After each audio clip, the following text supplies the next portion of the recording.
ಬಿಶೆಟ್ಟಹಳ್ಳಿ ಹಾಲು ಉತ್ಪಾದಕರ ಸಹಕಾರ ಸಂಘದ ಅವ್ಯವಹಾರಕ್ಕೆ ಪರೋಕ್ಷವಾಗಿ ಅಧಿಕಾರಿಗಳೇ ಸಾಥ್.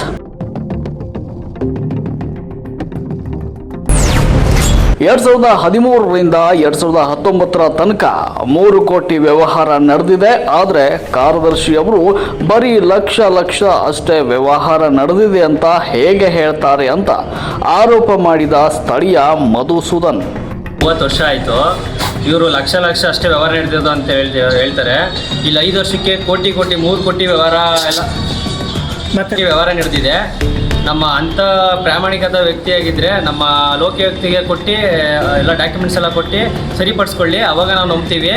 ಈ ಲಕ್ಷ ಅವೆಲ್ಲ ಸುಳ್ಳು. ಕೋಟಿಗಟ್ಟೆ ವ್ಯವಹಾರ ನಡೆದೈತೆ. ಮತ್ತು ಅಕ್ಕಪಕ್ಕ ಊರದಲ್ಲೇ ಹೇಳ್ತಾರೆ, ನಮ್ಮ ತಾಲೂಕಲ್ಲಿ ಯಾವ ಡೈರಿಲೂ ಕೋಟಿ ಹಗರಣ ನಡೆದಿಲ್ಲ ಅಂತ ಹೇಳ್ತಾರೆ. ಹಗರಣ ಅಂತ ರೈತರು. ಡೈರಿ ವ್ಯವಸ್ಥಾಪಕ ಪ್ರಫುಲ್ ಗೌಡ ಹಾಗೂ ಸೂಪರ್ವೈಸರ್ ನಿತಿನ್ ಡೈರಿಗೆ ಸಂಬಂಧಪಟ್ಟ ಅಧಿಕಾರಿಗಳು.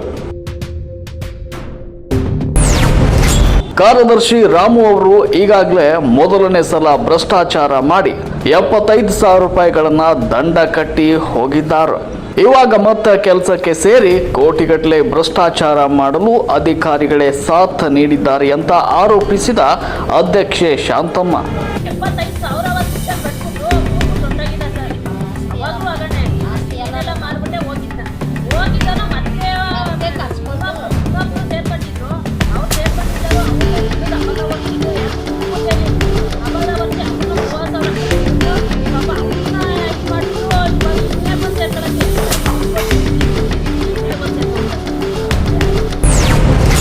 ಡೈರಿ ಹಾಲನ್ನ ಮನೆಗೆ ತೆಗೆದುಕೊಂಡು ಹೋಗಿ ಬೆಣ್ಣೆ ಮಜ್ಜಿಗೆ ಮಾಡಿ ತಿಂದಿರುವುದನ್ನು ನಾವೇ ಕಣ್ಣಾರೆ ಕಂಡಿದ್ದೇವೆ. ಡೈರಿಯಲ್ಲಿ ಭ್ರಷ್ಟಾಚಾರ ಆಗಿರುವುದು ಸತ್ಯ ಎಂದ ಡೈರಿ ನಿರ್ದೇಶಕಿ ಪುಟ್ಟಮ್ಮ. ಆದಾಯ ಕೊಟ್ಟಿದ್ರೆ ಆದಾಯನೇ ಕೊಡ್ತಾ ಇಲ್ಲ, ಬರೀ ಜೀರೋ ಅಕೌಂಟು. ಆದಾಯ ಹೋಯ್ತು ದುಡ್ಡು ಎಲ್ಲ. ಹಾಲೆಲ್ಲ ಏನು ಮಾಡ್ತಾವ್ರೆ, ಡೈರಿಲಿ ಇರೋರೆಲ್ಲ ಲಾಸ್ಟ್ ಹಾಲು ತಗೊಂಡೋಯ್ತಾವ್ರೆ. ತಗೊಂಡೋಗಿ ಮನೇಲಿ ಮಜ್ಜಿಗೆನೂ ಪಡ್ಕೊಂಡು ಬೆಣ್ಣೆ ಮಾಡವ್ರೆ. ಅವೆಲ್ಲ ನೋಡಿದ್ವಿ ನಾವು. AR ಅವರು ಕೊಟ್ಟಿರುವ ರಿಪೋರ್ಟ್ ತಪ್ಪು ಎಂದು ಸೂಪರ್ವೈಸರ್ ನಿತಿನ್ ವಾದ ಮಾಡ್ತಾರೆಂದು ಆರೋಪ ಮಾಡಿದ ಸದಸ್ಯ ಬೋರೇಗೌಡರು. ಭ್ರಷ್ಟಾಚಾರದಲ್ಲಿ ಪಾಲ್ಗೊಂಡಿರುವ ಪ್ರಫುಲ್ ಗೌಡ ಹಾಗೂ ನಿತಿನ್ ಮತ್ತು ಕಾರ್ಯದರ್ಶಿ ರಾಮುರವರ ಮೇಲೆ ಕಾನೂನು ರೀತಿ ಕ್ರಮ ಜರುಗಿಸಿ ತನಿಖೆ ಆಗುವವರೆಗೂ ಈ ಮೂವರನ್ನ ಅಮಾನತು ಮಾಡಬೇಕು ಅಂತ ಗ್ರಾಮದ ಯುವಕ ಧನಂಜಯ್ ಆಗ್ರಹಿಸಿದ್ದಾರೆ.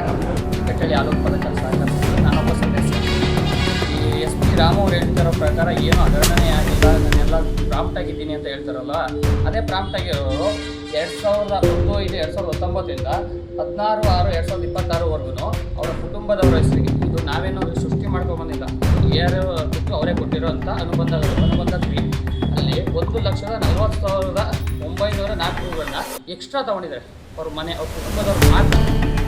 ಅದು ಹಗರಣ ಅಲ್ವಾ? ಅದು ಅಂದರೆ ಈ ನಿತಿನ್ ಇದ್ದಾರಲ್ಲ, ಸೂಪರ್ವೈಸರ್ ಮತ್ತು ಪ್ರಫುಲ್ ಗೌಡ ಅಂತ CM ಅವರು ಏನು ನಡೆದೇ ಇಲ್ಲ ಅನ್ನೋ ಥರ ಇವ್ರಿಗೆ ಬಾಡಿಯವ್ರಿಗೆ ತೀರ್ಮಾನ ಮಾಡಿ 4 ಜನ ಸೈನ್ ಹಾಕೋತಾರ. ಇವ್ರಿಗೆ ಇಲ್ಲ ಸುಳ್ಳು ಹೇಳಿ ಸೈನ್ ಹಾಕ್ತಾರೆ. ಅದು ಯಾವ ರೀತಿ ನ್ಯಾಯ? ಏನಪ್ಪ ಅವ್ರ ಸೆಕ್ರೆಟರಿ ಹಗರಣ ಮಾಡಿದ್ರು ಅವ್ರ ಪರವಾಗಿ ಇವ್ರನ್ನ ಸಸ್ಪೆಂಡ್ ಮಾಡಬೇಕು. ಅವರು ತಪ್ಪು ಅವ್ರನ್ನ ಸಸ್ಪೆಂಡ್ ಮಾಡಬೇಕು. ಅಧಿಕಾರಿಗಳು ಯಾಕೆ ಅವ್ರ ಪರವಾಗಿ ಕ್ರಮ ಕೈಗೊಳ್ಳಬೇಕು. ನಿತಿನ್ ಅವರು ಮತ್ತು ಪ್ರಫುಲ್ ಅವರು ಅವರನ್ನು ಸಸ್ಪೆಂಡ್ ಮಾಡಬೇಕು. KMF ಮನ್ಮೂಲ್ ಇವರು ಮಂಜೇಶ್ ಅವರು ಇದ್ರ ಬಗ್ಗೆ ಶಾಮೀಲಾಗಿ ಇವ್ರನ್ನ ಅಮಾನತ್ ಮಾಡಬೇಕು. 3 ಆಳನ್ನು ಅಮಾನತ್ ಮಾಡಿ ಸೂಕ್ತವಾದ ಕ್ರಮ ಕೈಗೊಳ್ಳಬೇಕು. ಇದು ಹಗರಣ ಆಗಿರೋದಂತೂ ನಿಜ. ಇದು ಸೂಕ್ತವಾದ ದಾಖಲಾತಿಗಳು ಸಮೇತ ತೋರಿಸ್ತಿದ್ದೀವಿ. ಏನು ಹಗರಣನೇ ನಡೆದಿಲ್ಲ ಅನ್ನೋ ಥರ ಅದು ಯಾಕೆ ಹೇಳ್ತಾರೆ?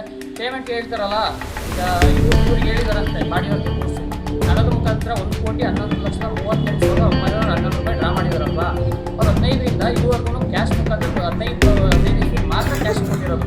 ಅಲ್ಲಿಂದ ಆಚೆಗೆ ಅವರೇ KMFನ ಸುತ್ತೋಲೆ ಹೊಡಿಸಿದ್ದಾರೆ. ಎಲ್ಲ ಆನ್ಲೈನ್ ಟ್ರಾನ್ಸಾಕ್ಷನ್ ಆಗಬೇಕು, ಎಲ್ಲ ಡೈರೆಕ್ಟ್ ಅಕೌಂಟ್ ಕೊಡ್ಬೇಕು. ನಗದು ಪ್ರಕಾರ ಏನು ನಡೆಸೇ ಇಲ್ಲ ಅಂದರೆ ಇವ್ರಿಗೆ ಲೋಕಾಯುಕ್ತರಿಗೆ ಎಲ್ಲ ಸಬ್ಮಿಟ್ ಮಾಡಿ ಏನಿಲ್ಲ ಅಂದ್ಕೊಂಡು ರಿಪೋರ್ಟ್ ತಗೊಂಡು ಬಂದು ಮತ್ತೆ ಕೆಲಸ ಜಾಯ್ನ್ ಆಗಿರ್ತೀವಿ.